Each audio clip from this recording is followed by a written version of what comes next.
दिल्ली येथे शिक्षण व्यवस्था, विद्यार्थ्यांचे हक्क, नीट परीक्षा प्रकरण तसेच लोकशाही व संवैधानिक मूल्यांच्या संरक्षणासाठी सुरू असलेल्या आंदोलनाला पाठिंबा तसेच दिल्ली येथील जंतर मंतर येथे संवैधानिक मार्गाने सुरू असलेल्या आंदोलनात विद्यार्थ्यांवर झालेल्या अमानुष लाठीचार्जच्या निषेधार्थ आज दिनांक 23 जुलै रोजी वंचित बहुजन आघाडीचे राष्ट्रीय अध्यक्ष ॲडव्होकेट बाळासाहेब आंबेडकर यांनी महाराष्ट्र बंदची हाक दिली। त्याच पार्श्वभूमीवर आज यवतमाळ जिल्ह्यातील राळेगावमध्ये सुद्धा सर्व व्यापारी वर्ग, छोटे मोठे व्यावसायिक यांनी आपली दुकाने, प्रतिष्ठाने स्वयंस्फूर्तीने बंद ठेवून सदर आंदोलनाला पाठिंबा दर्शवून राळेगाव शहर बंदला जोरदार प्रतिसाद देऊन कडकडीत बंद पाडण्यात आलाय। भारतीय संविधानाचा विजय असो अशी जोरदार घोषणाबाजी करत राळेगाव शहरातील प्रमुख मार्गाने ही रॅली काढण्यात आली।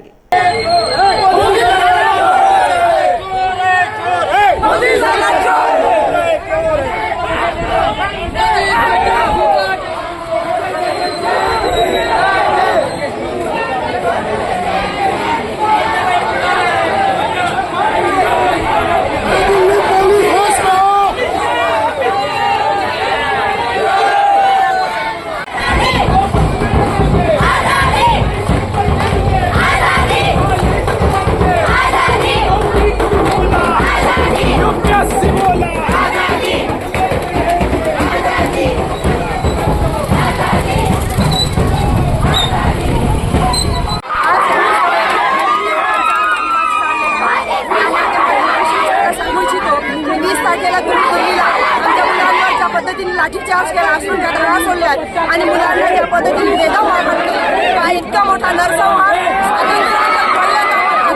ही लोकशाही, ज्या लोकशाहीला अमित शहा आणि नरेंद्र मोदी त्यांना आम्ही सांगू इच्छितो की तुमची हुकुमशाही, तुमची गुंडागर्दी, तुमची तानाशाही चालणार नाही। हा देश तुम्हाला संविधानाच्या मार्गाने, लोकशाहीच्या मार्गाने वाटणीवर आणेल। तुम्हाला करावी लागेल। धर्मेंद्र प्रधानांनी राजीनामा द्यावा, अमित शहाच्या पोलिसांनी मारहाण केली, अमित शहानी राजीनामा द्यावा। या देशात जो अनागुंदी कारभार चाललाय त्याला जबाबदार अमित शहा, नरेंद्र मोदी या ठिकाणी राजीनामे द्यावे। इन्कलाब जिंदाबाद।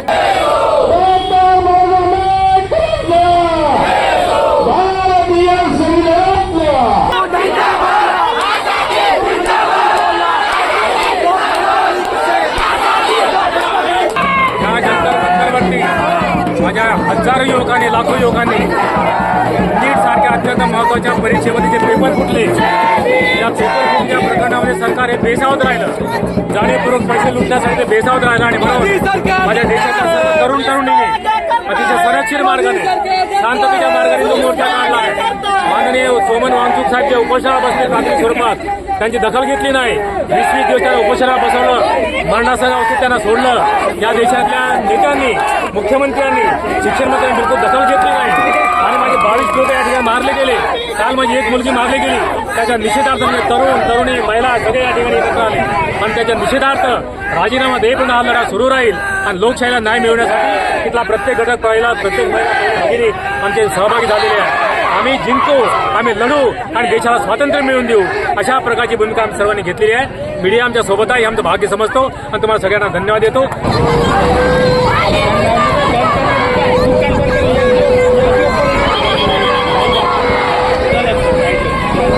डॉक्टर असे 23 डॉक्टर त्यांनी या परीक्षेदरम्यान आत्महत्या केल्या आहे। त्या परीक्षेत ते पास झाले असते किंवा भविष्यात ते डॉक्टर झाले असते, परंतु रिनीट कंडक्ट करताना त्यांना जे मानसिक आघात पोहोचले, त्या आघातादरम्यान त्यांनी स्वतःचं जीवन संपवलं।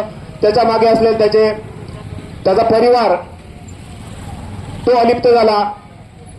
जंतर मंतरवर जे वांगचूक साहेब आणि अभिजित दिप्ते साहेबांचं जे आंदोलन सुरू आहे, त्यात हजारो विद्यार्थी महाराष्ट्रातून आणि देशभरातून आपले मत मांडायला गेले होते, परंतु तिथे झालेला अमानुष छळ, त्यांना झालेली मारहाण, काही आंदोलनकर्त्यात हौसेगौसे असतात। त्या जंतर मंतरवर झालेला जो अमानुष प्रकार आहे, विद्यार्थी आपल्या न्याय मागण्यासाठी सरकारच्या विरुद्ध मोर्चे करत होते, ते मागण्यावर ठाम होते आणि ते ठाम असताना गेल्या 20 दिवसापासून त्या ठिकाणी सोनम वांगचूक नावाचे सामाजिक कार्यकर्ते हे उपोषणाला बसले होते।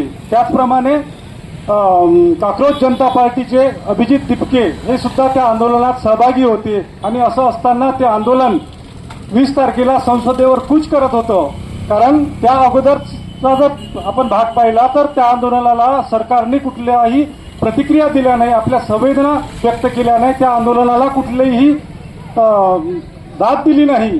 त्यामुळं हा मोर्चा संसदेवर कूच करण्यासाठी, आपल्या न्याय मागण्यासाठी जात होता. आणि ते जात असताना त्या ठिकाणी या सरकारनं आपल्या पोलीस बळाचा अतिरेकी वापर करून त्या विद्यार्थ्यावर अमानुष असा अत्याचार केला, त्यांच्यावर लाठीचार्ज केला. कित्येक महिलांच्या अब्रूंचे धिंडवडे निघाले. आपण सर्वांनी ते फोटो पाहिले असतील. आणि ते पाहिल्यानंतर एखाद्या सुजाण माणसाला त्याचं मन दुखल्याशिवाय, त्याच्या संवेदना जाग्या झाल्याशिवाय राहत नाही. आणि त्या संवेदना आपण सर्वच जण दिल्लीला जाऊन व्यक्त करू शकत नाही किंवा संसदेच्या आवारात जाऊ शकत नाही. म्हणून त्या संवेदना व्यक्त करण्यासाठी आज या ठिकाणी आपण एकत्र जमलेलो आहोत.